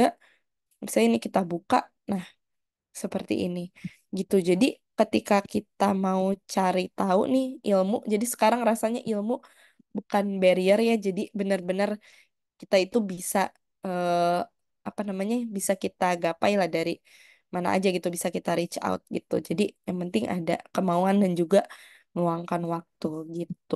Nah di sini untuk konsensus sepertinya cukup jelas dan dia juga bisa pakai Copilot ya, cuman ini harus yang beta. Jadi dia bisa kayak melihat sih kayak apa namanya? Customer behavior itu dia ada beberapa faktor nih yang mempengaruhi. Nah, dia bahkan bisa lihat nih kognitif sama psychological factor. Jadi bayangkan teman-teman misalnya mau bikin framework terus dibantu sama AI ini gitu. Jadi seberapa ngebantunya si AI ini dan kredibel ya teman-teman karena kita bisa cek langsung gitu. Jadi beda sama teman-teman misalnya nyuruh ChatGPT, bikinin dong gitu ya topik tentang ini. Nah, itu bakal ngaco sih most likely atau misalnya katanya diulang-ulang gitu. Tapi kalau ini kita bisa lihat ya gitu. Kita bisa lihat eh apa namanya? Kita bisa lihat sumbernya apa, terus kayak key takeaway-nya apa, terus full text-nya itu juga bisa kita cek langsung. Jadi ini jauh lebih kredibel. Nah, sebetulnya ini yang paling eh, saya sukai ya gitu untuk AI. Lalu selanjutnya di sini juga ada Perplexity. Nah, kalau Perplexity ini kayak beda fungsi sih gitu. Dia agak kurang bagus untuk mengenerate apa namanya, untuk mengenerate paper-paper kayak tadi gitu. Karena papernya cenderung monoton gitu yang muncul. Nah, tapi menariknya dia itu bisa cari nih dari source internet akademik, terus bisa writing nih nggak dianjurkan sih. Alpha video, nah ini enggak sih. Kayak yang paling sering dipakai itu kalau aku ada ini entire internet sama akademik. Nah, jadi di sini misalnya kita mau nyari apa ya? Misalnya consumer trend in online purchasing misal during pandemic misal seperti ini. Nah, kita bisa lihat sih. Nah, jadi kayak trennya tuh kayak gimana, terus shift to essential products, terus misalnya oh digital payment, jadi kayak benar-benar apa ya, bisa memberikan kita insight-insight gitu, kira-kira kita mau nulis apa sih gitu. Dan lebih menariknya lagi, ini kan tadi saya pakai bahasa Inggris ya. Tapi kalau misalnya kita lihat kayak bahasa Indonesia, dia bakal ngeluarin data-data yang dari Indonesia. Jadi misalnya nanti konteks penelitian kita di Indonesia itu kan perlu ya untuk apa namanya institusional konteks atau misalnya case penelitiannya di mana. Ini misalnya konsumer apa ya, pembelian, sorry salah. Oke, coba kita pakai bahasa Inggris lagi deh. Consumer trend Kita tambahin aja Indonesia, biasanya dia nunjukin data-data dari Indo sih, gitu. Nah, contohnya di sini, nah dia juga kayak bilang nih, kayak preferred shopping channel, online grocery naik 700%. Nah, biasanya ini dia pakai data-data apa namanya non jurnal ya kalau misalnya kita cari yang internet. Tapi kalau fokusnya kita rubah nih jadi akademik, dia juga bisa sih. Kayak misalnya kita lihat reference in akademik misal. Nah ini dia juga bisa, tapi kayak hasilnya kayak kurang bagus ya. Kalau misalnya kita bandingin sama yang konsensus tadi gitu. Nah jadi ini cukup berguna sih untuk kita melakukan literatur review. Oke, oke. Nah, untuk recording nanti akan dikirimkan oleh tim ya. Nanti stay tune aja di grup biasanya H+1 atau H+2 nanti akan di-up gitu recordingnya. Oke. Nah, ini yang seven research gap yang tadi ya, teman-teman ada mulai dari evidence, knowledge, dan yang lainnya. Oke, kita sekarang bicara research methodology. Oke, jadi research methodology itu kurang lebih ada tiga, kualitatif, kuantitatif, sama mixed method. Nah, mungkin kita mau lihat sebentar ya. Kalau kuantitatif itu dia pasti sifatnya empirical data dan biasanya dilakukan melalui survei. Nah, untuk penelitian yang dilakukan itu biasanya dia ada pengujian model atau misal grouping factor atau misalnya bikin apa ya, equation modeling atau misalnya dia bikin skenario planning. Nah, itu masuk ke kuantitatif. Sebetulnya ada modeling sih, modeling itu tapi dia masuknya ke soft atau sistem approach ya, tapi jadi dia nggak masuk ke dalam paradigma kuali atau mixed method gitu. Jadi ada satu lagi modeling sebetulnya. Modeling itu kalau yang misalnya ada juga sistem dynamic, soft system methodology, atau misalnya yang agent based modeling itu dia masuk ke ranah yang modeling gitu. Jadi di luar kuantitatif, kualitatif dan juga mixed method. Nah, kalau yang kualitatif, nah kualitatif itu biasanya kayak pakai FGD, kayak pakai interview, atau misalnya nih teman-teman ada namanya itu konten analisis. Nah, konten analisis juga ini menarik karena dia basisnya itu eh apa namanya pakai data sekunder, tapi dia bukan literatur review. Jadi misalnya gini, ketika kita mau analisa terkait dengan tren sustainability report, jadi bagaimana sih kepatuhan industri terkait dengan sustainability report misalnya setelah adanya permen bla bla bla misal kayak gitu. Nah, di situ kita analisis nih. Oh, ternyata trennya seperti ini ya. Nanti akan saya tunjukkan jenis PPRS kayak gimana. Nah, itu juga masuk ya ke bagian kualitatif karena kualitatif. Nah, kalau mixed method itu biasanya menggabungkan antara kualitatif sama kuantitatif. Jadi dua macam lah gitu. Oke. Nah, ngomong-ngomong Scopus terkait dengan kuanti, kuali, mixed method gitu ya. Mungkin ada pertanyaan, nah dari tiga ini yang cepet tembus yang mana gitu. Mungkin kayak gitu ya.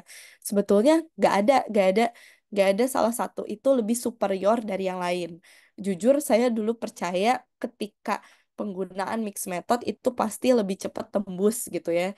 Lebih cepat tembus karena ngambil datanya lebih banyak ya. Pasti lebih cepat tembus lah ya gitu di dalam Scopus. Tapi ternyata dengan keberjalanan waktu itu ternyata cara mainnya nggak seperti itu gitu. Jadi bukan ketika kita pakai mix method, oh ternyata yang paper mix method punya probabilitas lebih tinggi nih dibandingkan dengan metode-metode lain. Ternyata enggak. Tapi balik lagi ke prinsip utama kita yaitu novelty gitu. Jadi ketika kita kualitatif, walaupun itu misalnya participants yang mungkin cuman 5 perusahaan, 10 perusahaan, nggak yang heboh-heboh banget gitu ya misalnya let's say kayak gitu tapi tetap bisa kok selama kita bisa memberikan sumbangsih novelty yang berarti untuk si penelitian gitu. Nah, di sini, oke, mungkin kita lihat ya. Nah, kalau ini ada perbedaan approach ya. Sebetulnya ada deduktif sama induktif. Nah, mungkin teman-teman juga udah tahu kalau kuantitatif itu biasanya dia ada hipotesis ya, terutama yang sifatnya modeling. Jadi dia dimulai dari teori atau misalnya ada hipotesis terlebih dahulu, baru nanti kita testing hipotesis. Nah, ini biasanya yang deduktif atau kuantitatif. Tapi kalau yang induktif itu biasanya dia pakai semi structure method. Jadi kita biasanya nggak bikin hipotesis dulu, tapi biasanya ada preposition. Nah, di mana nanti akan membentuk suatu teori atau misalnya membentuk suatu overview ya dari hasil research gitu. Oke. Nah, biasanya yang menjadi ini balik lagi ya ke prioritas teman-teman nih. Jadi pemilihan research metodologi itu biasanya disesuaikan lagi nih sama waktu gitu. Nah, mungkin untuk teman-teman yang kira-kira agak sulit nih misalnya penelitiannya itu oh ternyata kantor saya ribet ya kayaknya dimintain ini apa namanya confidentiality-nya tinggi banget bisa kayak gitu. Nah, itu berarti bisa pakai pilihan nih sementara yang pakai cara literatur review misalnya kayak gitu. Terus kalau misalnya oh ternyata saya nih udah jadi misalnya udah di mid level atau misal udah di top level suatu perusahaan, oh saya bisa nih menggerakkan orang buat ngisi survei gitu dibanding saya harus interview satu-satu itu kan buang waktu juga ya sebetulnya. Nah, kalau misalnya punya akses data, nah itu bisa pilih yang kuantitatif. Jadi harus dipikirkan betul-betul dan juga matang ya supaya nantinya itu jangan sampai oh idenya kita nih bagus banget tapi karena kita salah milih metode kita jadi terhambat gitu. Sebetulnya bukan salah ya eh, ketika kita milih metode yang kurang pas gitu karena kita nggak punya akses atau misalnya resource-nya kurang, nah itu jadi menghambat timeline penelitian gitu. Nah biasanya kalau untuk kalau ngejar publikasi itu biasanya yang sifatnya literatur review atau systematic literatur review atau bibliometrik itu sangat acceptable. Tapi ketika teman-teman itu berada di dalam ranah edukasi ya atau misalnya dalam suatu apa namanya tingkatan studi tertentu, nah biasanya itu tetap dituntut sih untuk data empiris gitu, data empiris. Jadi mohon dipikirkan matang-matang ketika kita memilih metodologi gitu. Jadi jangan sampai menghambat. Dan sekarang juga enak ya teman-teman kita udah ada di era teknologi, jadi sudah banyak juga sebetulnya vendor-vendor yang bisa membantu kita untuk melakukan penelitian atau pengambilan data. Tapi satu dan lain hal itu pasti akan ada cost-nya ya gitu. Jadi saya nggak mau ngiklan, mungkin teman-teman nanti bisa cari ketika ada kebutuhan tersebut di Google gitu. Oke. Nah, ini perbedaannya tadi sudah saya sempat sebutkan. Nah, mungkin saya izin share ya. Paper seperti apa sih yang ada di Scopus gitu ya untuk yang kualitatif. Oke, sebentar. Nah, ini paper saya, teman-teman, jadi terkait dengan Pharma 4.0 ya gitu. Nah mungkin teman-teman kayak kalau bagi yang pertama kali mungkin lihat Scopus akan terlihat menakutkan ya kayak kok berat banget gitu atau misalnya kok kayak susah banget gitu tapi sebetulnya nggak juga gitu jadi yang penting itu adalah penyajian datanya ketika kita ngomong itu ada asal usulnya gitu jadi maksudnya kita bilang oh ternyata faktor-faktor yang kita temukan adalah ABC. Nah, jangan sampai tiba-tiba tuh muncul ABC-nya aja, tapi si hasil-hasil yang kita analisa tuh nggak muncul gitu. Contohnya, kalau kualitatif itu biasanya kita tunjukkan seperti ini, teman-teman. Kita tunjukkan hasil codingnya, excerpt-nya, temanya, definition-nya apa. Jadi, yang penting itu kedalaman analisis sama si novelty itu tadi gitu. Nah, sebetulnya kayak gini. Tapi novelty juga jangan sampai nanti ketika teman-teman lihat ini paper kok mirip ya sama punya saya. Nah, pakai jurus ini teman-teman pakai ATM apa namanya amati tiru modifikasi. Jadi jangan berkecil hati ketika nanti oh ternyata topik saya udah banyak nih jangan-jangan nggak menarik lagi nggak juga gitu ya sebetulnya tinggal kita modifikasi aja gitu. Nah, di sini nah, kayak gini ya. Jadi untuk hasil kualitatif misalnya itu harus detail, jangan sampai muncul tiba-tiba gitu. Jadi tiba-tiba result, tiba-tiba discussion, tiba-tiba selesai. Nah, itu banyak banget tuh yang kayak gitu gitu. Kadang dia gak jelas nih nulis apa, tiba-tiba hasilnya muncul begitu aja gitu. Jadi ini harus diperhatikan betul-betul bagaimana penyajian data itu bisa support ya terhadap hasil penelitian. Oke, nah ini juga ada word cloud gitu. Jadi dicantumin aja bagi yang penelitiannya kualitatif. Terus kayak hierarchy chart juga ini eh, seperti ini. Oke, nah kalau untuk kuantitatif sebetulnya dia nggak harus yang begitu wow banget ya. Sebetulnya dia statistik deskriptif pun dia bisa. Yang penting insight-nya bagus gitu ya. Nah, contohnya ini kayak saya cuman mau lihat ya kayak digital leveling itu udah nyampe mana kira-kira di Pharma 4.0. Nah, di sini saya lihat kayak oh ternyata masih ada, oh ternyata tuh paling banyak dia current situation tuh lebih condong ke level 2 gitu. Nah, tapi teman-teman jangan sampai bikin level tapi gak ada usul-usulnya. Nah, ini saya sudah menjabarkan semuanya sebetulnya kayak level 1 pengertiannya apa, level 2 apa, 3 apa, 4 apa, datangnya dari mana, itu semua dijabarkan gitu. Nah, di sini contohnya ini hanya hasilnya seperti ini dan mungkin teman-teman udah kenal juga di Helion dan ini Q1 gitu. Jadi nggak usah kayak terlalu apa ya, terlalu ribet gitu ya sebetulnya penelitiannya. Tapi yang penting bagaimana kita bisa menyajikan data dan juga novelty. Nah, ini contoh kedua. Ini komparatif kualitatif case study. Jadi saya mau membuktikan bahwa paper kualitatif itu bisa gitu tembus karena dulu nggak dulu ya akhir-akhir ini mungkin itu kayak orang tuh bilang oh kalau kualitatif paling bisanya Q3 Q4 tapi ya nggak juga sebetulnya gitu ini Q2 kalau nggak salah apa Q1 gitu. Nah, dia bisa juga nih masuk gitu. Tapi kita lihat ya, untuk analisanya itu dia jelas. Jadi kayak pemilihan respondennya bagaimana, terus kayak data saturatednya apa, bahkan interview protokolnya dimasukkan. Terus di sini juga kita bisa lihat, nah sama ini coding-codingnya juga ada. Jadi memang template-nya tuh beda-beda ya. Yang penting disajikan aja untuk data analisa kualitatifnya. Oke, wait, menjadi muter-muter.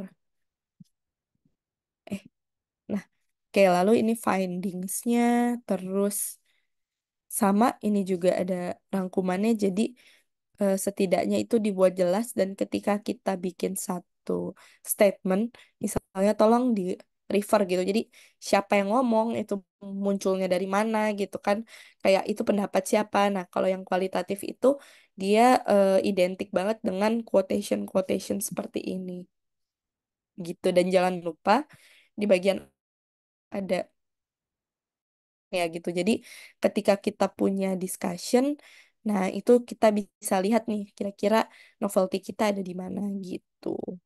Nah, ini yang kualitatif. Tadi yang SLR udah, kualitatif udah. Mungkin sekarang yang kuantitatif dulu ya. Kita coba lihat. Hmm, mungkin gampangnya kita lihat pakai PLSM aja. Keywordnya. Coba cari yang terbaru. Hmm,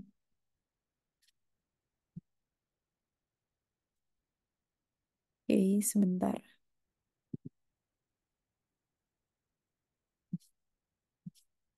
Ini bukan ya, ini kayak penelitian ngomongin PLSM soalnya.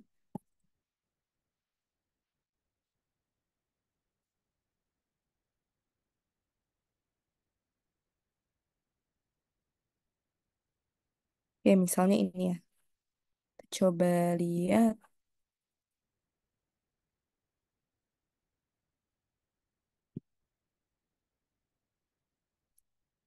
Oke, sebentar masih opening. Kita sambil cari lagi.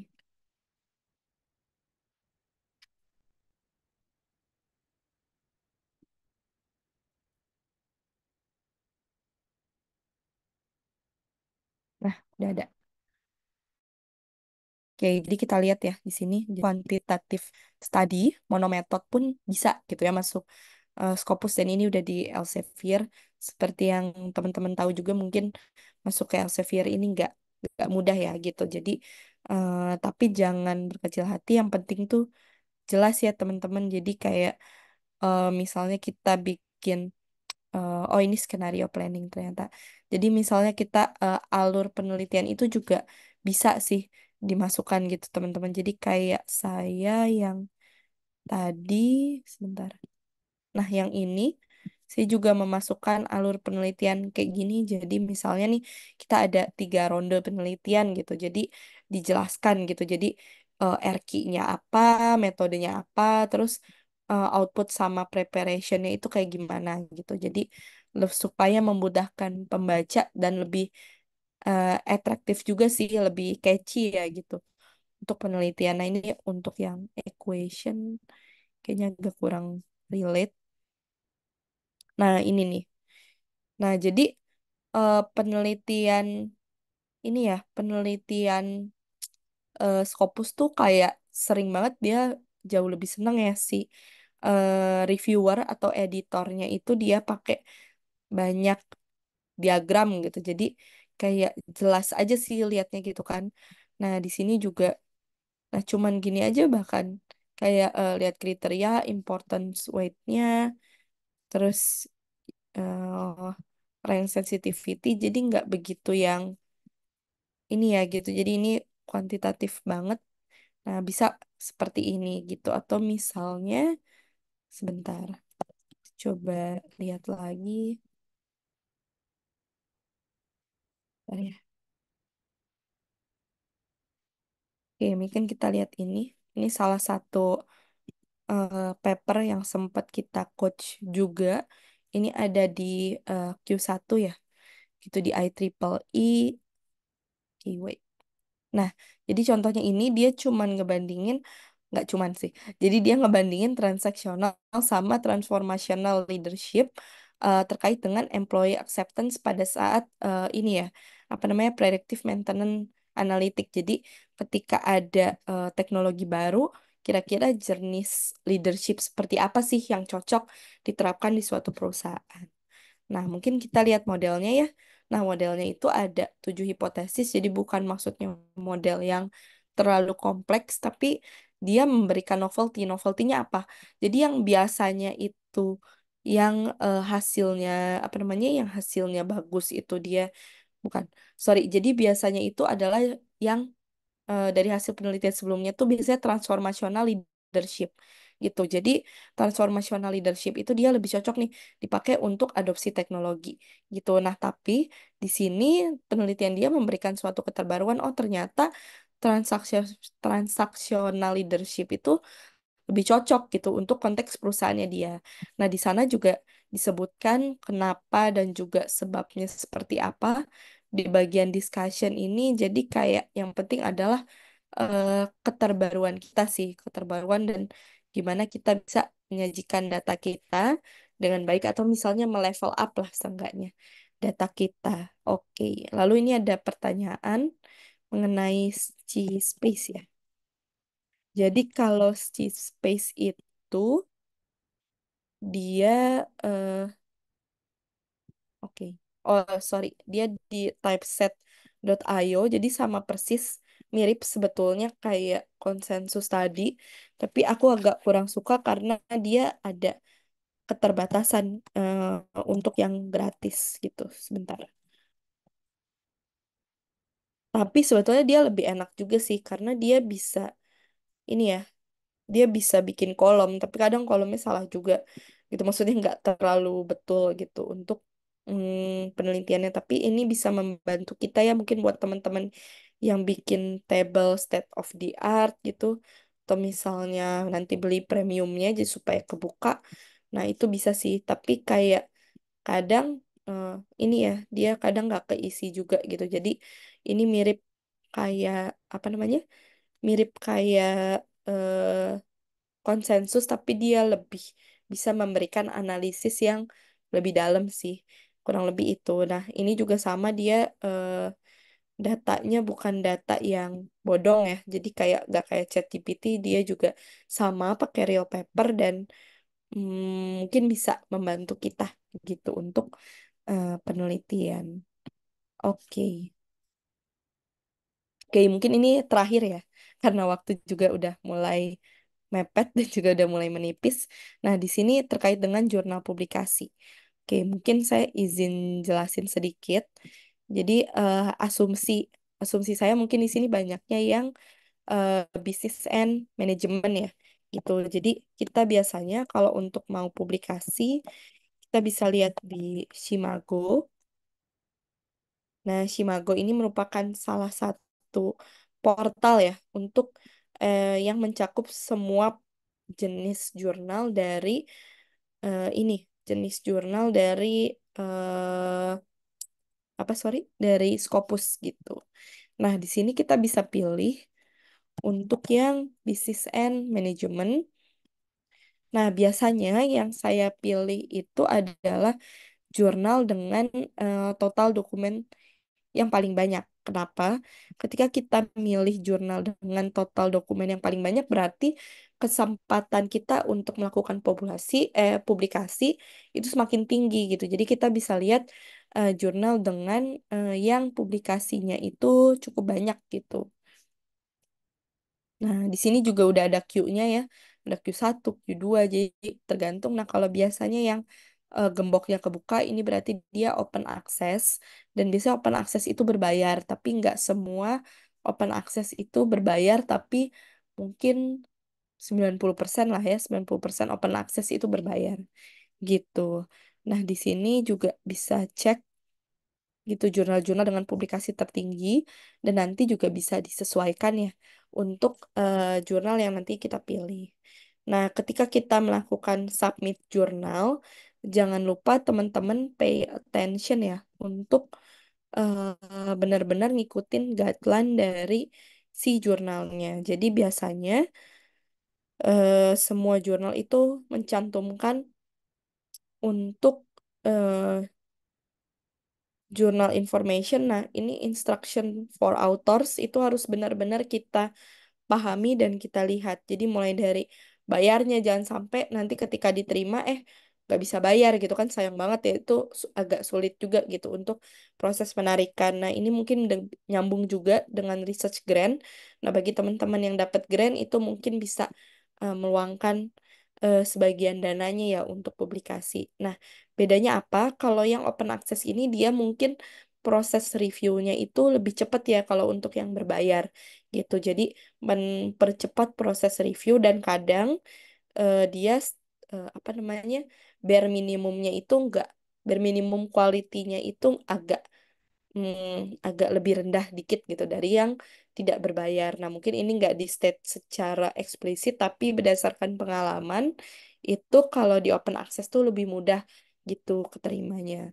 Jadi bagi teman-teman yang ada dana atau misalnya punya grant, nggak ada salahnya sih bisa nyoba yang open access gitu.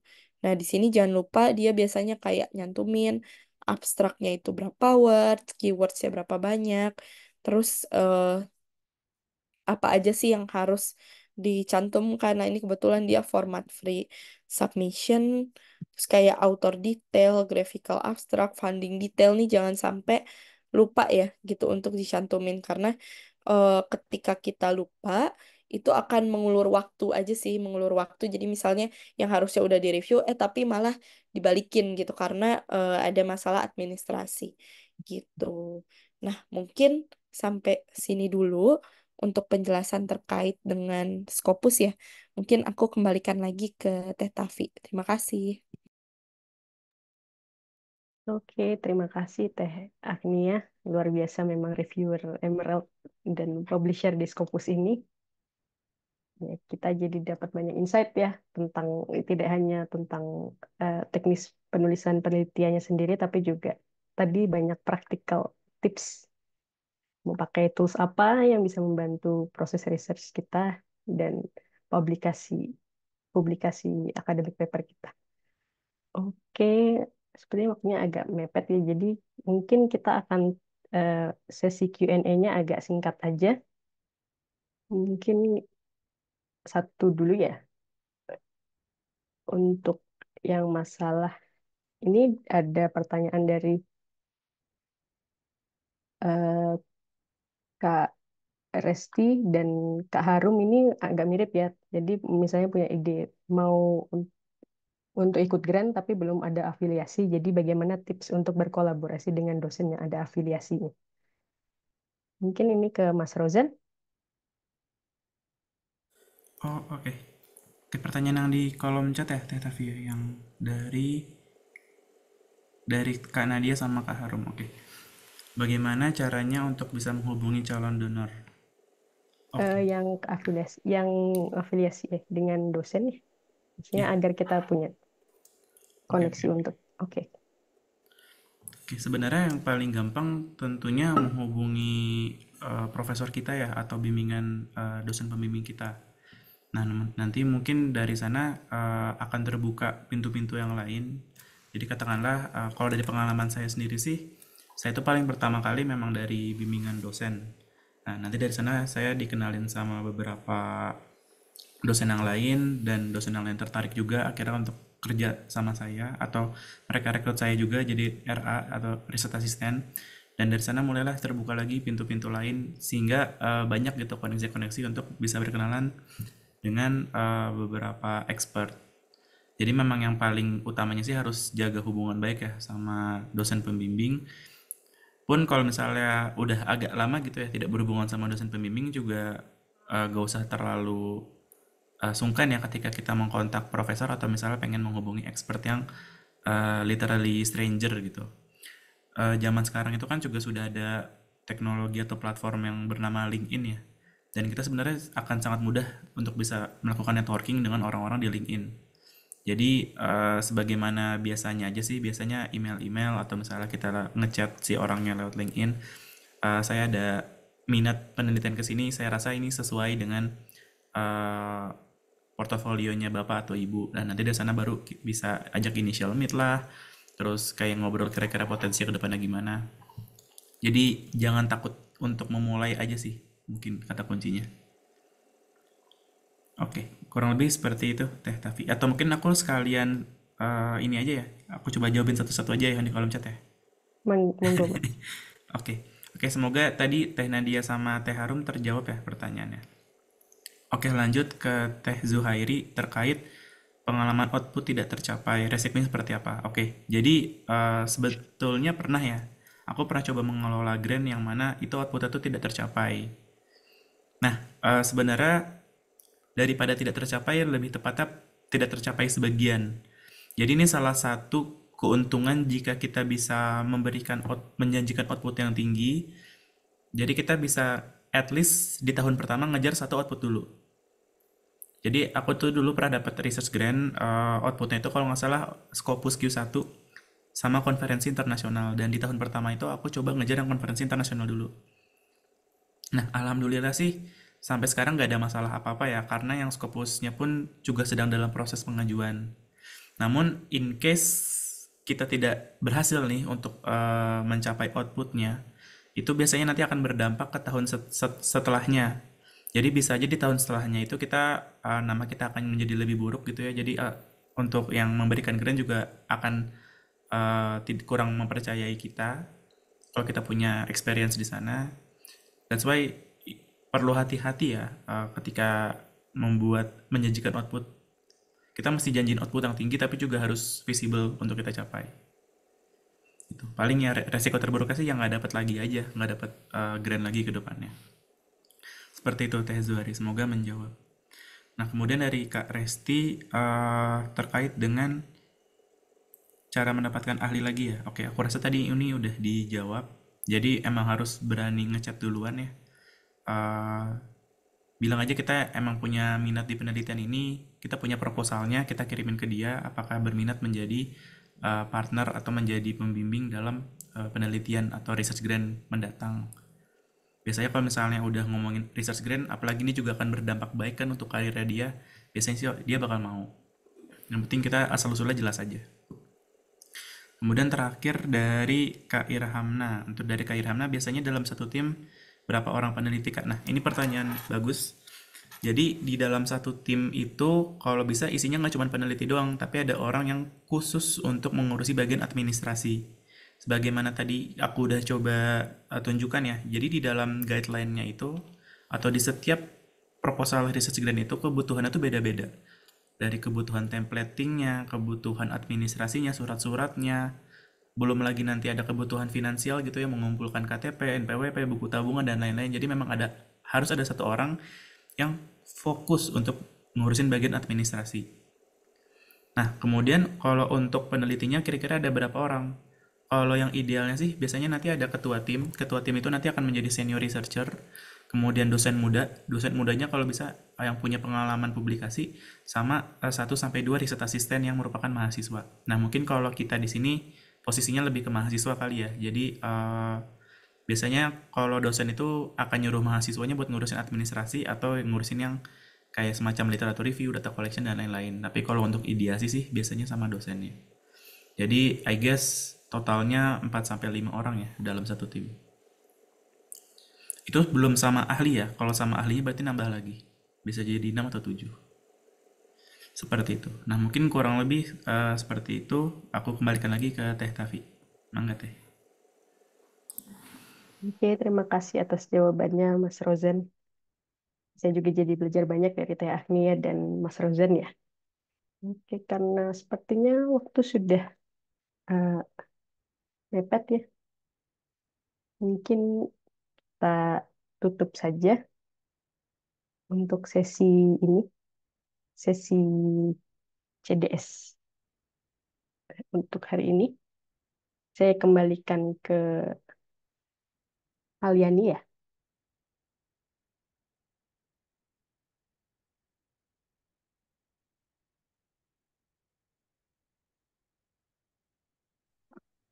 Oke, terima kasih rekan-rekan yang sudah bergabung. Nah, di sini setelah CDS 4 akan kami buat lagi karena development seminar, tapi nanti judulnya akan diumumkan melalui Instagram dan juga WhatsApp di yang researcher community. Nah, eh, untuk selanjutnya, untuk rekan-rekan yang masih penasaran nih tentang research grant atau eh, Scopus dan juga untuk menunjang akademik rekan-rekan, boleh banget untuk book one-on-one consultation yang free.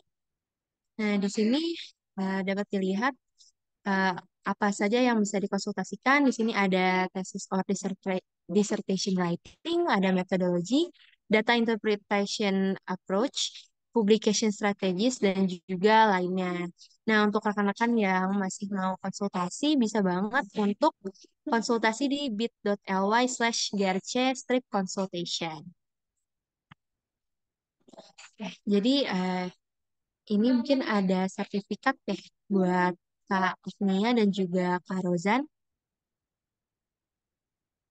Mungkin Teh Tavi boleh untuk foto.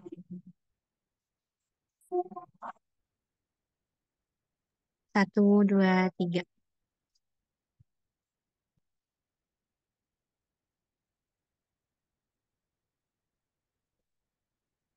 Oke, selanjutnya di sini ada untuk Kak Rozan. Oke, satu, dua, tiga. Terima kasih untuk rekan-rekan yang sudah bergabung dan alhamdulillah partisipannya tetap di sini di 50 partisipan. Sampai jumpa lagi di acara CDS selanjutnya. Izinkan saya untuk menutup acara. Wassalamualaikum warahmatullahi wabarakatuh. Waalaikumsalam. Terima kasih banyak rekan-rekan. Selamat berakhir pekan.